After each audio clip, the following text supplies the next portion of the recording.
साहेबांना पाणीपुरीला आणायचं निमित्त एवढं होतं की जलसंपदाला आम्हाला काम करत असताना आम्हाला ज्या अडचणी होत्या त्या अडचणीतून आता 1,00,000% मार्ग काढणारं व्यक्तिमत्व म्हणजे आदरणीय राधाकृष्ण विखे पाटील आहे. मला वाटत नाही कुठली अडचण राहील. त्याचं खरंच हे मध्ये तिने मिटिंग झाली, त्यांनी आमचा धक्का ठेवला पहिल्या मिटिंग मध्ये.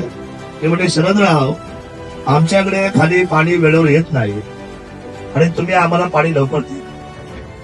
मग मी त्यांना काही फोटोग्राफी, काही चर्चा, आमचे सगळे अधिकारी आम्ही सगळे बसलो त्या दालनामध्ये आणि त्यांनी ते पाहिलं. विशेष म्हणले की ह्या संपूर्ण पिंपळगाव जोग्यांची लाईनिंग व्हायला पाहिजे होती. खूप मोठ्या पद्धतीचं पाणी आपल्याला नको असताना सुद्धा आपल्या जमिनीत सगळे पाण्याखाली गेलेले साहेब, खरे खोटे. मग आम्हाला इतका त्रास, इतक्या वर्षी आमची